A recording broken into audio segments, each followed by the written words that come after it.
Okay, so I thought I'd talk a little bit today about the transpose function on the SD90, which can be fairly complicated given that you're able to play, MP3 wave MIDI files. You have the player side of the unit, you have the arranger side of the unit. Sometimes they operate separately, sometimes they operate together. And so it can be a little tricky to sort of keep track of what's going on and how you want it to operate.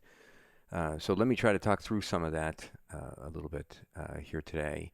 And keep in mind that the behavior of analog audio such as MP3s and WAV is a little different than MIDI. So I'll have to maybe show you the differences between them and how they operate. And there are some preferences too that dictate the way the transposition capabilities work depending on what side of the SD90 that you're on, the player side or the arranger side. So let me start by first, let's go ahead and let's talk about an MP3 as an example.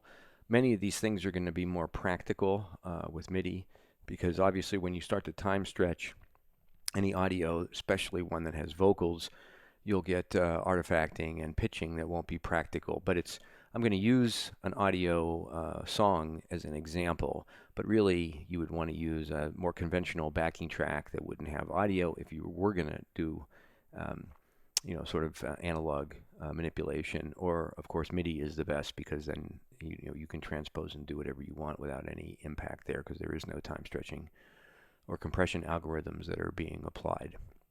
So let's go ahead and just talk about the transposition button first to begin with. Let me just look at one thing here real quick. Okay, so what happens is we have a transposition up and down button here and a transposition mode. So if you are playing a song and you press plus or minus, you will transpose, let's say, that song up or down, including the arranger and the keyboard side as well. So it's a global transposition that's applied to everything. If you want to have a little bit more control over it, then if we're on the style side, if we press the two buttons together, you'll see that we have what's called main and arranger. You'll also notice that the screen disappeared after a few seconds. And so that's really good because it allows you to make a transposition change and then it gets out of the way. But if you don't want that to happen, you can press the mode button for transposition and then hit the lock at the top left. Now that screen will stay up and stay persistent the whole time. So this is what the transposition looks like on the style side. It deals with parameters called main and arranger. But if I go over to the player side, so you'll see player 1 is lit and the style engine is not, and I hit the transpose mode function, you'll see that I get 3 options: global, keyboard, and main. So we'll talk about these as that applies to an MP3 for right now, and then I'll need to talk about it quickly again as it relates to MIDI because they behave differently. And so if I were to play this, for example, this American Pie song, and I transpose up, let's see here, you'll see that the song transposes. So transpositions occurs in semitones or half steps. So there I went up 2. So if I was in C and I went up 2, I would then be in D. Now, not only did it transpose the MP3, but it also transposed the keyboard. So if you can hear this, right, as I transpose up, so you can hear my right-hand piano voice has gone up 2 half steps as well, as does the chords. So if I were to play, and I'll show you this later, but if I play a C chord and I went up 2 steps, it would be a D. Now, what's interesting about this is that the transposition parameter can be saved inside the MP3. So let's say I wanted to transpose that up by 2. Okay, and while it's playing, if I press save, say overwrite, okay, you'll notice at the top now that my transposition has been reset to 0, but when I recall this song, it's going to immediately recall the transposition as +2. And you can hear it in the voice. Okay, so let me go ahead and put that back and resave that to its original again. Okay, and let's start playing it. Now let's say that I wanted to transpose the I want to transpose the MP3, but I don't want to transpose the arranger or the right hand of the keyboard because maybe I want to go ahead and play it in. If the song is in C, if I transpose up to D, I'll play it in D because I know how to play it in multiple keys. Well, in this case, what you would do is you would do your global transposition, bring it up to 2, which transposed everything, but then you'll go to the keyboard and you'll bring it back down. So you'll see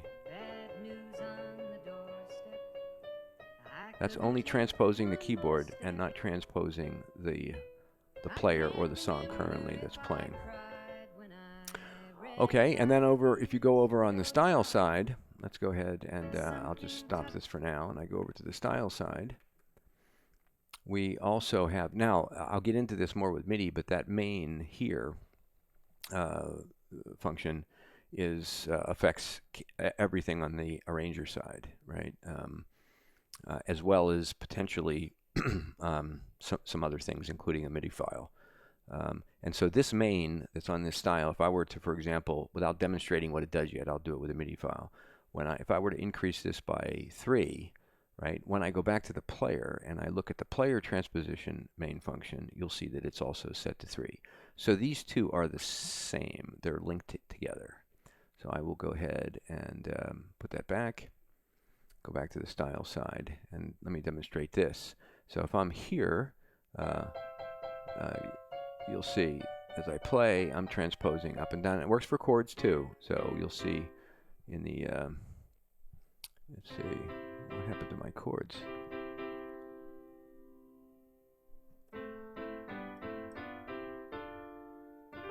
Oh, I know what happened. Excuse me. I rebooted under a different version. Let me just fix that. I apologize. Okay. Now we should be okay. Let me just set a split point 2 so that I'm all right. Okay. So now, okay, there's my chord. So now you'll see I have a C major chord there, right? And with my transpose up again with a C chord, right? If I transpose it up, I can still hit a C chord, except it's going to come out as a D chord. That's what you're going to audibly hear. And you'll see that on the screen there that it changed. Okay, so that's sort of how that works. Now, if you don't want the right hand to be transposed at all, or the arranger from the controller you're using, or let's say that you prefer to use the local transposition feature inherent on your MIDI controller or your external keyboard, and you don't want the arranger's transposition to affect it at all, what you could do is you could go into the MIDI settings under status, and there's an option here called MIDI in transposition on, right? If you turn that off, now all of those transposition functions I demonstrated relative to it affecting the right hand or the arranger side of the unit will no longer be applicable. It will not function. So if I transpose up, that's an example where I'd be able to transpose the WAV file or the MIDI file and not have anything I do on the external keyboard operate with the new transposition. So it's up to you, sort of how you as a musician want to play and how you want to use it. Okay, now let's do the same thing with a MIDI file and talk about that one a little bit. So if I go ahead and I will go over and into player 1, and I will load a MIDI file. Let's load this. Okay, hopefully you can hear that. Okay. And again, we're on the player side, so I'll bring up the transposition screen and put this back to normal again. Okay, now, if I were to just start to transpose, you'll see that the MIDI file transposes with me, right, including my right hand. So you'll see everything goes up, right, as well as chords, right? So I can show you that real quick. So watch the chords. So here I'm playing C.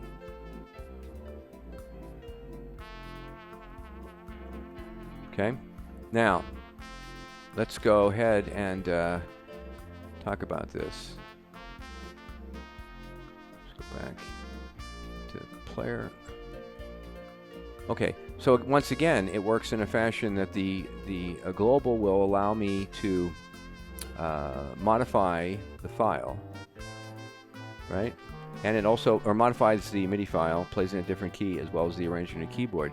But let's say I wanted to modify the MIDI and have it go up 2 semitones, but I don't want the keyboard to do that.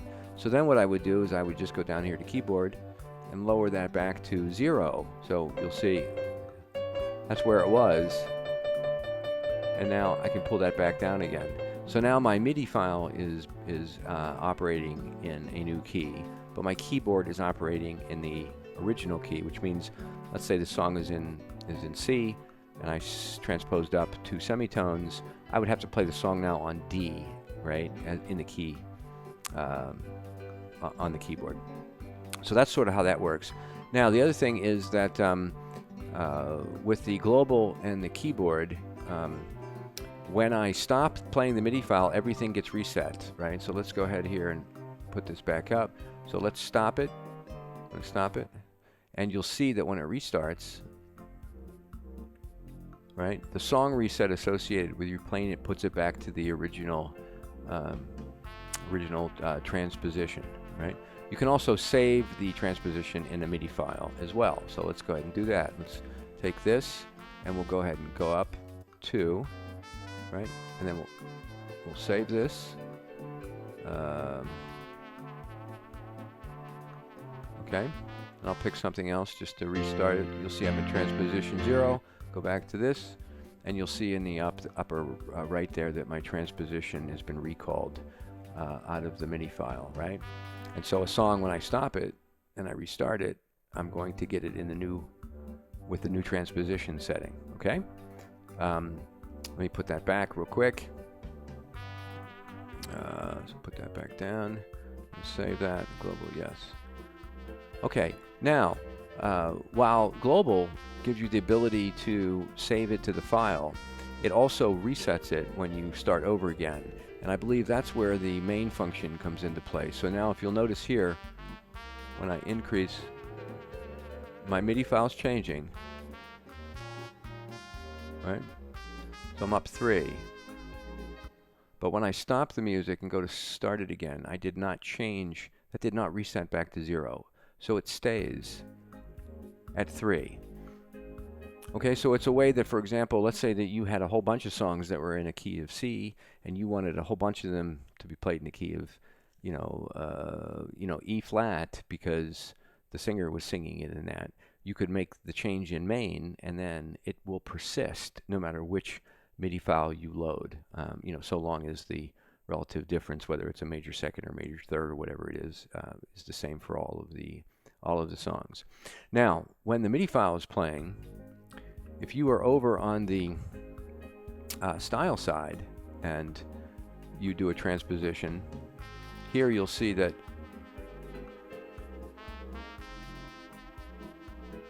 it is also affecting the MIDI file, right? So as I'm transposing the right hand or the arranger up on the keyboard, the MIDI file is transposing as well. If you don't want to do that, so if you don't want to transpose, let me just stop that a minute. If you don't want to transpose everything and you just want to transpose the right hand, well, what you could do is go into menu, go into controls, and there's an option here called main transpose on player. So if you disable that, now what happens is when you're back on the style side, let's go ahead and let me start that song again, go back to this, do this one. Go back on the style side, right? And now, as I transpose my arranger right hand and arranger left hand, you'll see that the MIDI file remains unaffected. So that's a way that you can, for example, transpose what you're playing, but not have it affect the MIDI file whatsoever. So I don't know if any of this helps. I think the other thing I just wanted to show you quickly too, because it can be a little bit confusing relative to which side of the arranger you on is. If you're a beginner with an SD90 or not an advanced user, I should say, you should leave the style player to single, because it allows you to play, one or the other, the style engine or the arranger, but not concurrently. And the button sequences and lights and their meaning are sort of greatly simplified. If you have this set to multi or mix, then what happens is it provides the ability to simultaneously play the player side and the arranger side together. And the menus are a little bit different because they're integrated, and the buttons sort of behave differently because now you have to be very cognizant of whether you're on the player side, whether you're on the style side, if the player is active but you're on the style side. And so it can become a little bit difficult for a new person to sort of understand what that means. So I would recommend for now you leave it at single, and I'll do another video that explains the difference between single player and mixed player so that you can understand it. Anyways, I hope some of that helped with the transposition capabilities of the SD90. It is a little complicated, but I must say that it's very flexible in terms of being able to independently manipulate so many of the transposition effects, without necessarily having to go into the keyboard and do it internally. Hope you find this helpful. Thanks.